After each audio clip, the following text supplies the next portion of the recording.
Some resolution on the Bo Byram front and this year's schedule coming up here on the Locked On Sabres podcast.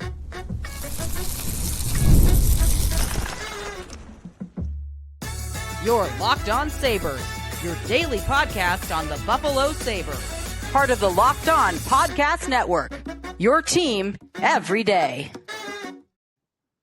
What's up, everybody, and welcome into this Wednesday edition of the Locked On Sabres podcast. Thanks for making us your first listen every day. We are free and available wherever you get your podcasts. You can check us out on our YouTube channel. Be sure to watch the show there. You could like and subscribe and hit us up on our Locked On Sabres text club. You can do that by heading over to joinsubtext.com/Locked On Sabres. Sign up there. And then from there on, you're just texting back and forth. You only got to go to the website the one time. Sneaky Joe DiBiase on today's show. Today's episode is brought to you by Game Time. Download the Game Time app, create an account, and use code LOCKEDONNHL for $20 off your first purchase. All right. Well, we've got a schedule, which means, by the way, speaking of Game Time, that if you are looking at tickets for this season, that's going to be coming your way very shortly, and there's no better way to look at that or check it out than on the Game Time app for your best options. The Sabres have some news other than just the schedule. We're going to talk Bo Byram on today's show. We have a contract, which means we have a clear salary cap picture, and then a little bit later on, we'll get into the schedule, a couple of things that I noticed from this year's schedule, some positives and one negative. There's a month of the year that I'm looking at and thinking that could be the year where it all kind of comes to an end. That could be the month, but we'll get to that coming up a little bit later on today's show. We'll start right off with the Bo Byram news. I mean, it was a 2-year deal that happened overnight a couple of nights ago, and I guess I'm not that surprised by a lot of what the details of this was, how it happened, and that it happened before arbitration. I guess I am surprised that it came before a trade, and we'll talk about whether or not that idea is dead. But Byram signs with the Sabres for 2 years, $6.25 million, which leaves the Sabres with about roughly $7 million in salary cap space. This is not a bad contract for the player that Bo Byram is.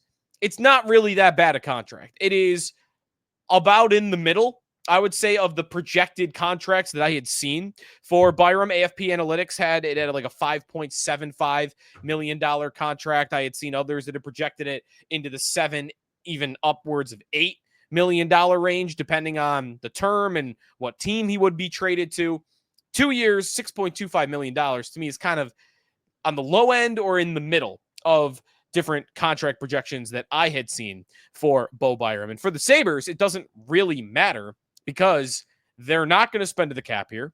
They have only Connor Timmins and Devin Levi to sign, and with $7 million to play with, they're not going to spend all of that on those two individuals. So for Byram, if he's in your plans, $6.25 million is fine.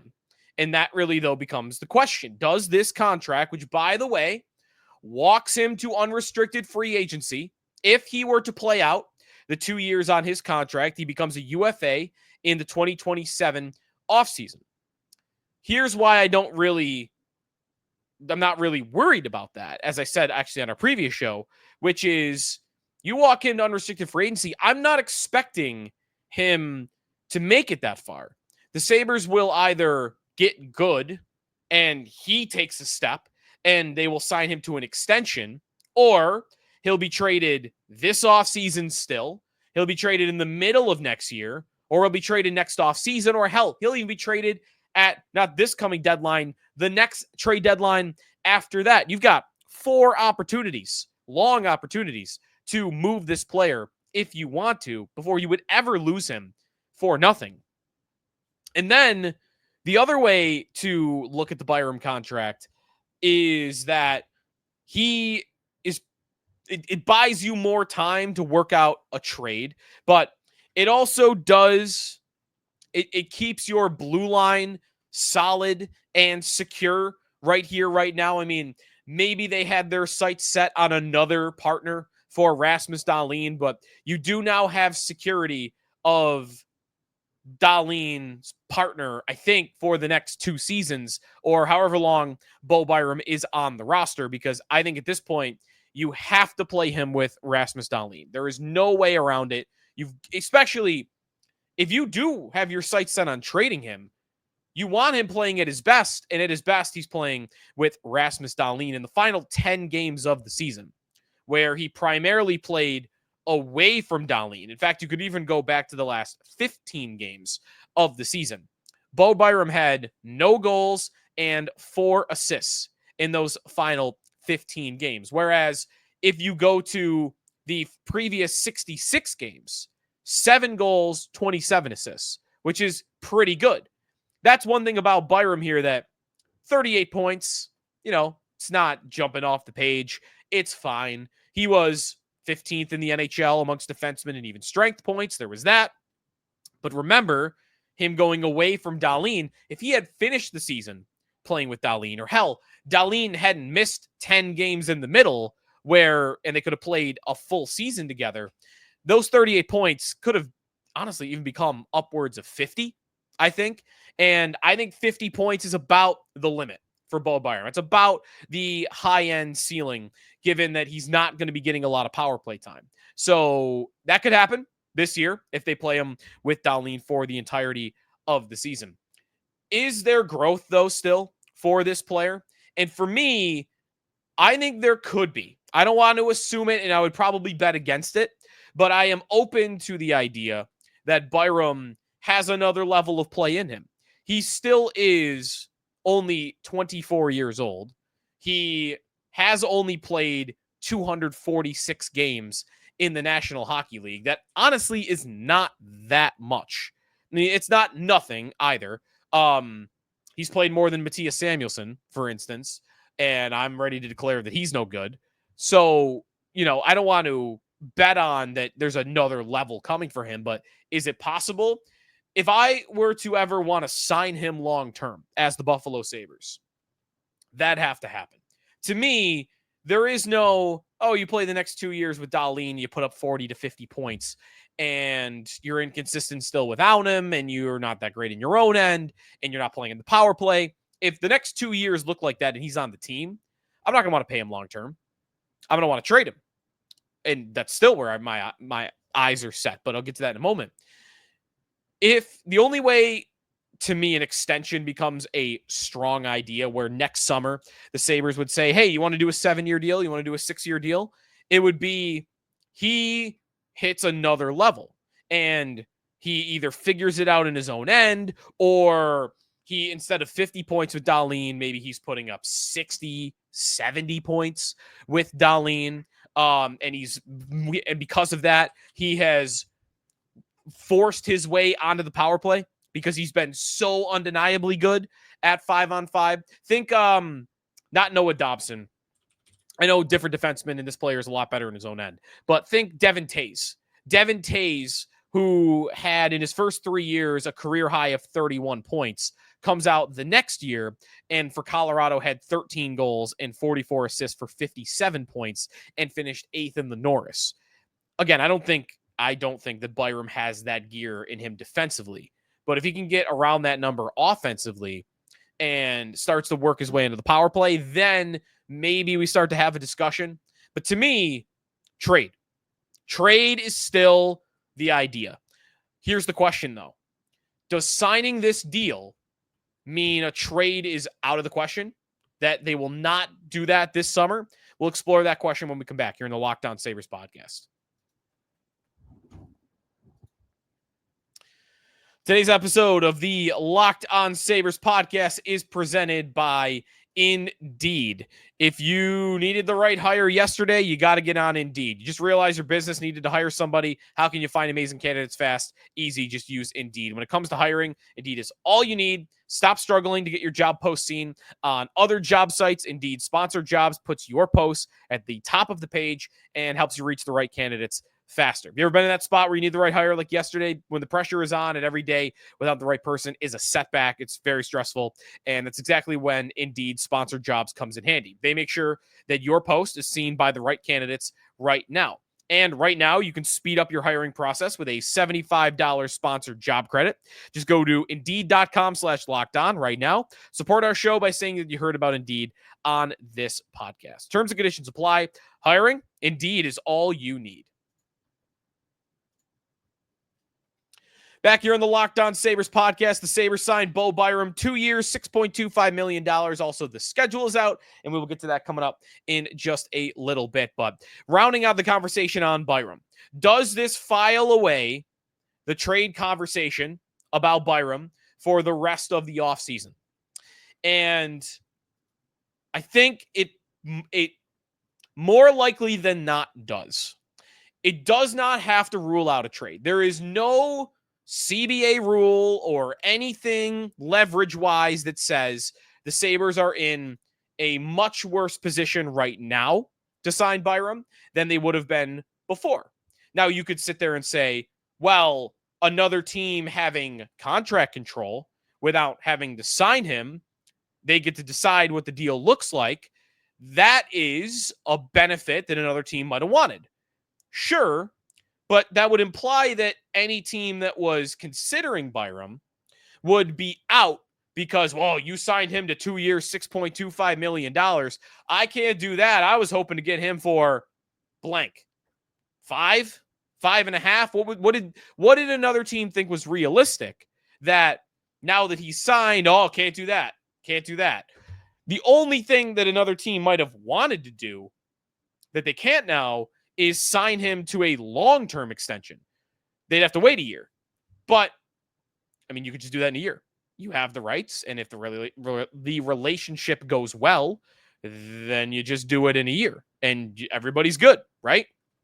So I don't think that this has to take any leverage away. It gave the Sabres additional leverage by eliminating the offer sheet as a possibility. It also gets him under contract. So the Sabres now, if they are going to tell other teams, hey, we don't have to trade him. And if another GM before was going, okay, sure, you don't have to trade him. We'll talk to you in a week when you're ready to. Now, Kevyn Adams could look that other GM in the eye and say, oh yeah, we don't have to trade him. He's under contract for 2 years. We're good. He's signed. He's ours. So in that way, it could even help facilitate a trade.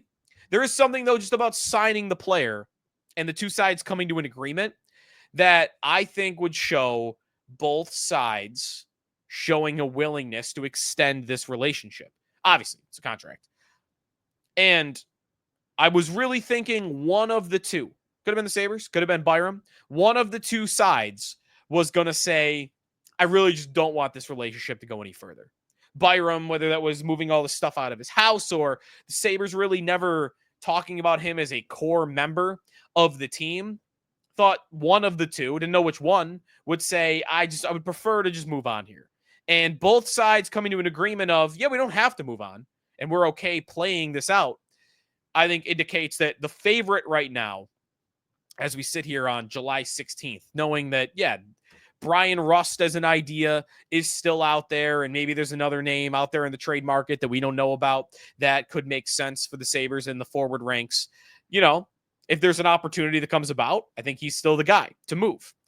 But right now, I would predict that he is in the lineup on opening night. So for as long as this situation has been going on, I have considered trade to be the favorite.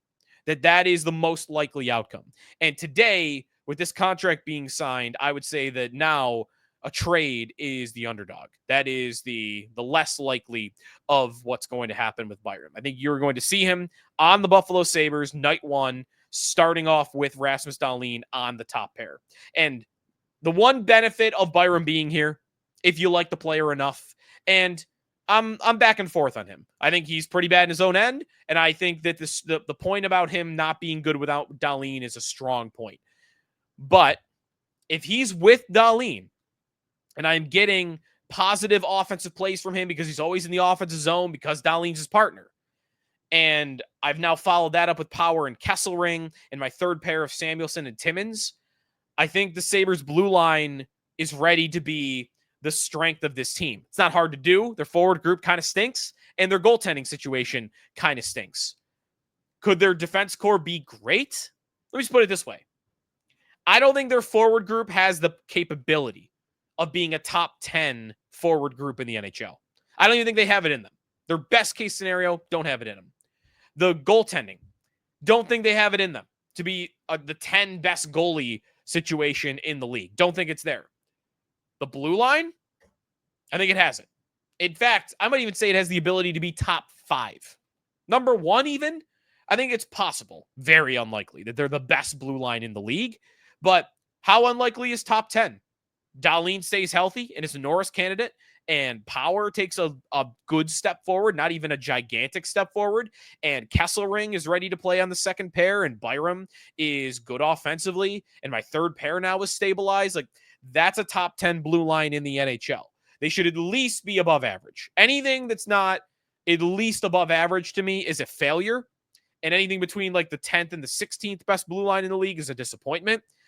Top 10 is the bar to clear, and a great outcome is that they're a top 5 blue line in the league. You could debate how you'll measure that. You know, you could look at stats for that. You could just look at the eye test. But I would like to believe that at the end of this year, they're going to be a top 5 defense core in the NHL. And Byram is not the biggest part of that. He's not even the second biggest part of that, but hopefully he is a part of that. All right, when we come back, the schedule is out. A couple of things I noticed from the Buffalo Sabres regular season schedule. It starts with the Rangers. Opening night always feels like it's one of the same 4 teams. Don't they always open against Islanders, Rangers, Senators? Does it always feel like it's the same 3? Anyways, we'll get to the schedule when we come back.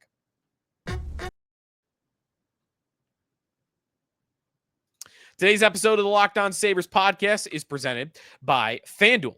Summer sports are in full swing, and whether you are all about baseball under the lights, how about that All-Star game last night, golf, you got a major coming up this week, or high-stakes soccer action, you got all the Premier League teams that are getting back into action, FanDuel is the best way to make every game even more exciting.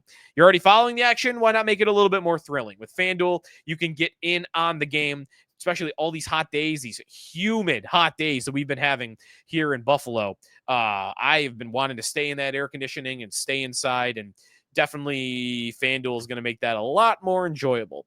I've been using FanDuel I actually was using it for the Caitlin Clark Indiana Fever game the other night, which made it a little bit more fun. Obviously, tennis last week was fun for this as well. So whether it's a same game parlay or you're watching a bet ride late in the game, FanDuel makes it feel like I'm part of the action. If you're new to FanDuel, new customers can get $5 and get fit. You get if you bet just $5, you get $150 in bonus bets if your first bet wins. So again, $5 in bonus bets, $150 in bonus bets, if your $5 bet wins. Open the FanDuel app today or visit FanDuel.com today to get started. Back here on the Locked On Sabres podcast, the Buffalo Sabres schedule for the 2025-26 season is out. Will this be the schedule that breaks the drought? Well, couple of things when looking at it. In hockey schedules, whenever you look at it, really, what are the first things you're looking for? I'm looking for matinee games. How many afternoon games do they have on Saturdays or Sundays? How many Sunday games do they have in the first place? How many back-to-backs do they have? When does Toronto come to visit? Are there any revenge games on the schedule? For instance, when you're looking at when Utah is going to come in and JJ Peterka makes his return. That's going to be early in the year on November 4th. That's going to be a Tuesday. Couple of things that I noticed. One, if you're hoping the Buffalo Sabres get off to a hot start, one thing that they have in their favor is 4 of the first 5 games are at home. 6 of the first 8 are at home. So home games to start the year. They're not the easiest of opponents, right? Rangers, Avalanche, Senators, Panthers. Those are your first 4. That's 3 playoff teams and the Rangers, who wouldn't be surprising at all to see them right back in the playoff picture. And 2 of those teams are like contenders, strong contenders in Colorado and Florida. But nonetheless, home games at the beginning of the year and into the first month. Really, it's the first 2 months. Through December, the Buffalo Sabres only have 10 road games through the first 2 months. And I believe it's how many home games? That's 4, 5, 6, 7, 8, 9, 10, 11, 12, 13, 14, 15. So first 2 months, first 25 games, 15 home games to 10 road games. You want them to get off to a strong start. You want to make it feel like the season is alive and we're not already dead in the water doing this in November. Here's why the first 2 months are important, though. Not only to feel like the season's live, but because you might need them to build a little bit of a buffer early on, because I am very worried about the Buffalo Sabres December slate. They play some good teams in there, and it's a lot of road games. Philly on the road, Winnipeg on the road, Calgary, Edmonton, Vancouver, Seattle, New Jersey, Ottawa, St. Louis, and Dallas. Those are all just road games in the same month.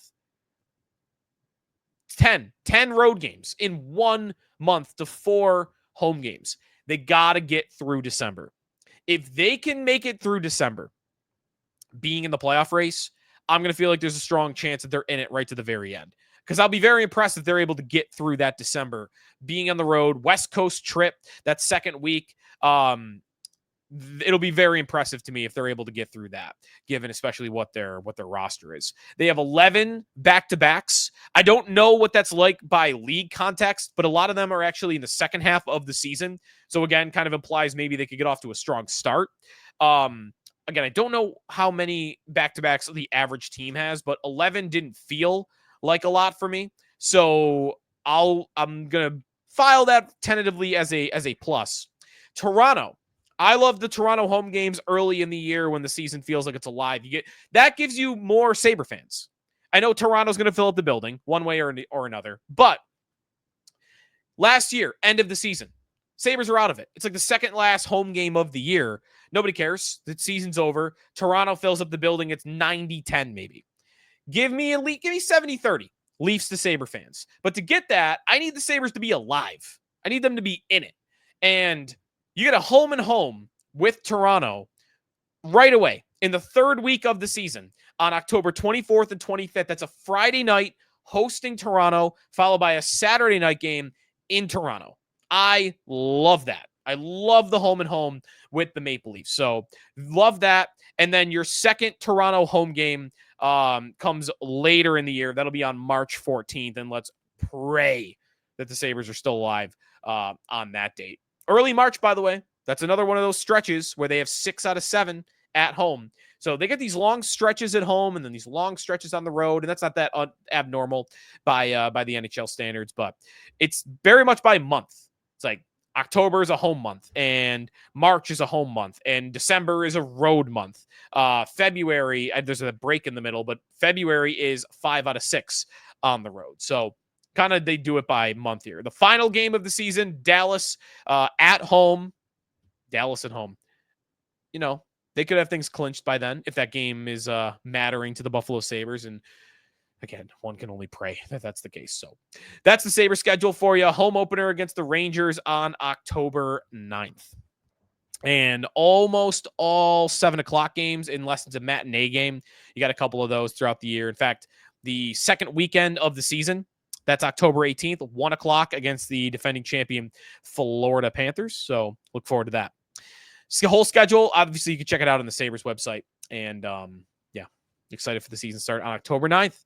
That's going to do it for today's edition of the Locked On Sabres podcast. So thanks for making us your first listen every day. And a lot more hockey content, of course, coming your way throughout the offseason on Locked On NHL. Check them out. No offseason podcast brings you the daily league-wide stories that matter most, like Locked On NHL. You can find them on YouTube or wherever you listen to your podcast. And we'll talk to you next time here on the Locked On Sabres podcast, part of the Locked On Podcast Network, your team every day.